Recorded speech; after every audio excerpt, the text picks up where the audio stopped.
All right, Shalom. First and foremost, I want to give all praise to Yahweh, Hashem, Yahweh Shai, Hashem Rachwadash, for the Spirit to do this lesson. Double honors to the elders and apostles at Great Millstone. Shalom to the men of the Lord, preaching and teaching on the highways and byways in sincerity and in truth. Peace and blessings to the hopeful elect. Shalom. And I want to do a review, a brief review on the movie American Skin.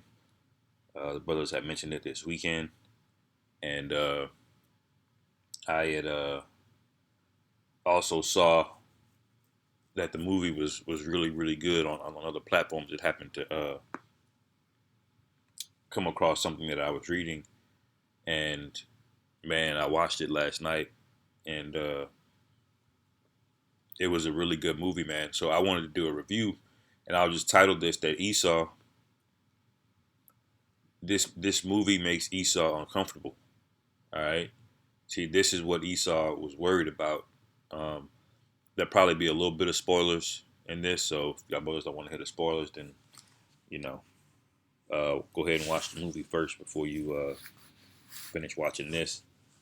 Um, but what I'll say is, this movie is basically a cross between that movie John Q and Birth of a Nation, you know, because this is the same guy in Birth of a Nation, Nate Parker, where he got tired, man. He got tired of being a slave. He got tired of breaking down the Bible wrong, and the spirit hit him. He got in that spirit of the Maccabees. You know, and to truth be told, that this kind of reminds me of the Maccabees when you read First Maccabees, especially the second chapter. Beautiful chapter, man. You know, and it's an example of how we ought to stand bold, especially in these latter days. But the reason I said that this movie makes Esau uncomfortable is because I went on Rotten Tomatoes and I noticed the score was only 31%. And usually Esau, he'll virtue signal with you. You have what you call white liberals. They'll side with you. They'll get out there and pretend to like you. For instance, you got Black Lives Matter. That's mainly white people, man. And they're out there protesting on behalf of so-called black people for the things that happen. But see, they don't actually do anything material to stop Jake from getting shot, to fix the housing crisis, the welfare, the abortions, the things that really plague us. They're for it because Jake is too stupid to not even vote for these people. So Jake is continuously legitimize these people on the so-called left, and he's gotten nothing for it. All right, except a bullet. And so I wanted to go down. You can see it's 31%. So I started reading,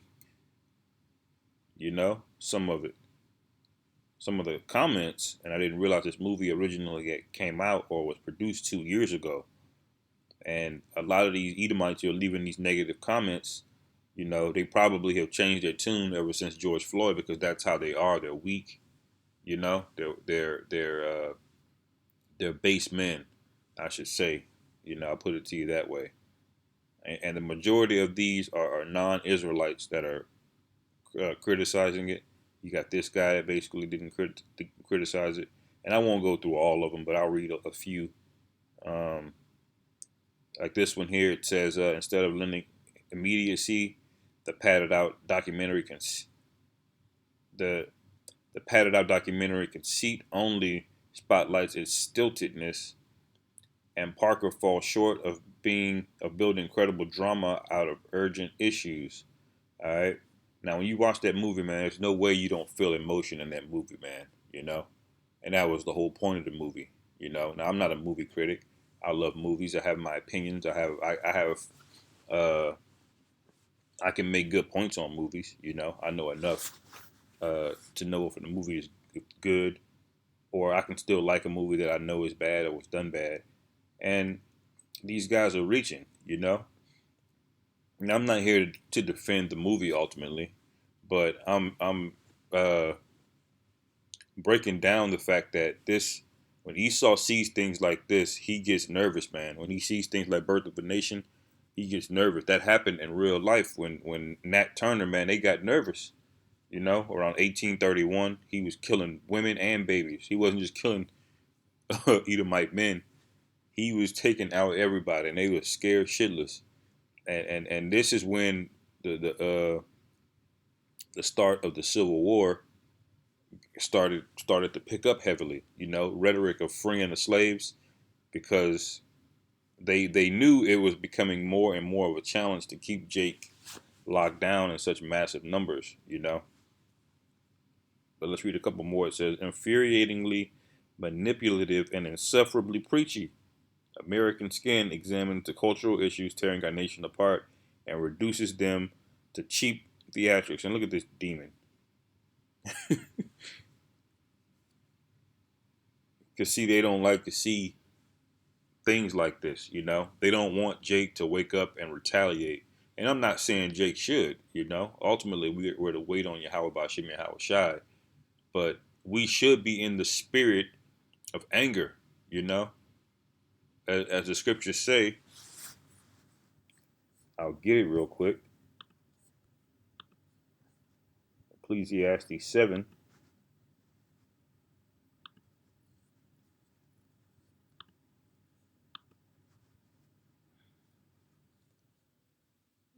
Ecclesiastes 7:7, it says, surely oppression maketh a wise man mad, and a gift destroyeth the heart. All right. So is that we're the wise men. That's why we're so angry. That's why you see that energy, that spirit come off of us when you know when we're going in. You see the Israelites on the highways and byways because we're the wise men. We understand where we are. We're not. We understand this is a captivity. This is bullshit. We read about the kingdom of heaven. we know, we know what the earth could be. All right. So when we walk around and we see, you know, Burger King across the street, and you can't buy a decent meal without spending a fortune. You got to drink defiled water, breathe defiled air. You know what does that do? Anyway, I digress. It says American Skin is a jagged symphony of false notes, each one struck with a jagged with a sledgehammer. Shalaki is a jagged symphony, false notes, each one struck with a sledgehammer. He's this Moabite, whatever he is. Uh, There's a self-serving call to action that tries to hide its basic incompetence behind a veil of righteous fury. So he's saying it's self-serving to want justice, man. He wants you to trust in the justice system of Esau Edom, but it proved to you in the movie that coppers gonna get off, and shit like this happens all the time. They have certain training. They can just fall back and say, I just use my training. Well, why don't you sue the whole police department? Why don't they all go to jail if this is leading to people dying? See, they're the ones that pretend to be nervous. They'll have the gun, they'll have it drawn on you. They'll know you're unarmed, and then what'll happen is they'll still say that they fear for their life, and then and that justifies them pulling the trigger 3 times. 14-year old, 30-year old, it doesn't matter.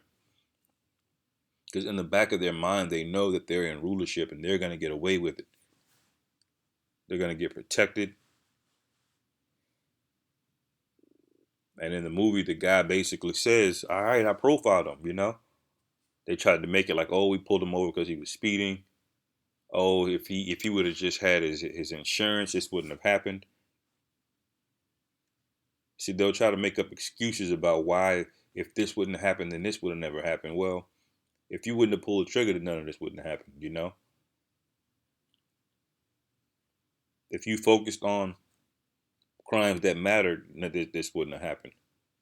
If you were properly trained, this wouldn't be happening. So you can play this game over and over and over again about what if, and see what it is just they're shirking responsibility for taking a life. You know? And the Most High, Yahweh Bashimi Hawashai, is going to destroy a lot of you niggas All you niggas on the police force that are watching this go down, you ain't saying shit. You're still in that madness. And you better repent before it's too late, man. But I thought I really really enjoyed the movie because hey, that's exactly how I would have been feeling, man. I would have wanted to put that guy to death because you know what that guy did.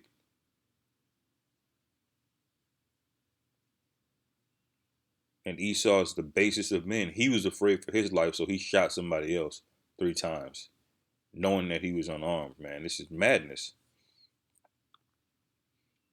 But you see these comments, right? You got one Jake that's downing it.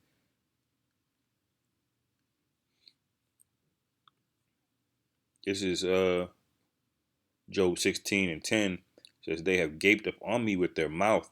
They have smitten me on the cheek reproachfully. They have gathered themselves together against me." And that's what this is. They're smiting us with their mouth. They're trying to downplay it, saying it's too. Basically, they're trying to say it's too aggressive. You know, like the righteous fury is unjustified. It's they'll make you seem like you're the savage all of a sudden for taking matters into your own hands, when really there wasn't going to be any justice for that guy's son. You know, Esau Edom was going to go right back to what he was doing, and he's going to get away with just saying, "Oh, it's back to my training." The next time he kills somebody, and my spirit is kind of getting riled up on some of them scenes, man. When they had him in that trial, and that so-called Northern Kingdom cop. I don't know what tribe exactly he was from, but he was pissing me off, man. I was ready. Hey, I was ready to come through that screen, because he was trying to act like he was better. Like, you don't know what it's like. Well, you niggas volunteer for that job, and a lot of you cops make more than the average citizen. When I lived in Jersey, a cop made over 100 grand a year, while the median salary was like 55 in Jersey. Cops were making over 100 grand a year. Y'all volunteer for that job, a good paying job in most cases, and you can't sit up there and bitch up when it comes time where you're scared, where you're shooting people. You don't belong in that job, and you shouldn't took the money.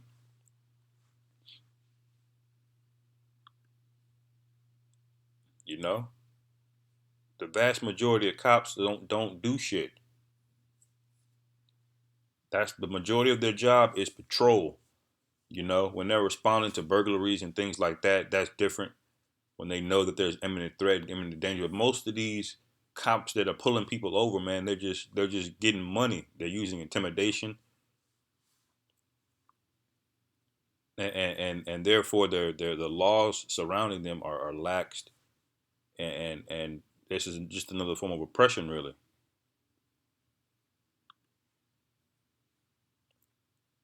This is Jeremiah 50, and I want to make this short. I'm gonna get these last two precepts. I'm gonna close it out. It says, "My people have been lost sheep." Salakia, Jeremiah 50:6. "My people have been lost sheep. Their shepherds have caused them to go astray," right? Because our leaders, they let us go off, do all kind of madness, and we got overrun, we got put in captivity and scattered, man. It says they have turned them away on the mountains, and they have gone from mountain to hill. So he's all over the planet Earth. A very large concentration of us over here in the Western Hemisphere in America, the Americas. It says they have forgotten their resting place. And this is the main point. Verse 7, it says, "All that found them have devoured them." All right. So Esau Edom found us over here in the Western Hemisphere, and he found us in West Africa. And what did he do? He took us, he put us in captivity, the worst captivity that we've been in, especially in North America. It says, "All that found them have devoured them, and their adversaries said, We offend not, because they have sinned against the Lord Yahweh. And they're still using that excuse today. They'll say, "Oh, they're drug dealers." Lord, that's the attitude towards the Most High. Even though they're the people of the Most High, say, well, they were dealing drugs, well, they were doing this, well, they had a gun on them, well, they and ignoring the law completely, ignoring the fact that you're touching the apple of the Most High's eye. So Esau Edom uses this as an excuse to put hands on us, and he's gonna continue to do that. When it comes down to the chip, the mark of the beast, this is gonna be his logic. It says, well, they sinned, so they can be judged. But see, the Most High don't play that. See, he knows the reason why we're sinning because he's the one who put us here. He's the one that set you up over us.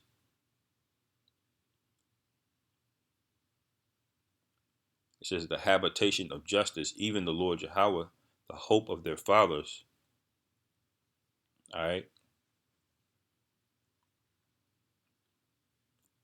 This movie highlights a lot of that, man. And this is my last point because this is what this represents when you read Wisdom of Solomon 5. All right. This is what he's afraid of. This represents, this is a sign of what's to come when the righteous will stand boldly, And he did that. He wasn't afraid to die. All right. And Esau is shaken when he sees that behavior. This is Wisdom of Solomon 5:1. It says, then shall the righteous man stand in great boldness before the face of such as have afflicted him and made no account of his labors. And that's what this movie reminded me of, is Wisdom of Solomon 5:1. All right. That symbol, of Jake standing up boldly in front of the oppressors, because Jake right now he's docile, he's hard in front of other Jakes, in front of other Israelites, so-called Negroes, to Negroes, all these gangs, they're quick to shoot another Jake and be evil towards his brother, but when it comes to the so-called white man, he bitches up, and this wasn't that, man. It says, verse 2, when they see it, they shall be troubled with fear and shall be amazed at the strangeness of his salvation, so far beyond all that they looked for. All right. And that strangeness is going to be those chariots coming to get us, man. That's what this represents. And that's why Esau is afraid. That's why he's worried, because this symbol right here is what it represents, you know. So I just wanted to bring that out. You brothers should check this movie out, man. It's a pretty good movie, you know. Um, I might even watch it again, but it does kind of anger you to some degree. It wasn't, uh, I wouldn't say it's like, Oscar level, but uh, hey, it was a good movie. It made the point, you know. So with that, hopefully our brothers were edified. Call halal Yahweh Ba'ashem Yahweh Shai Ba'Hashem Rachach Wadash Shalom Wa Abad Labal.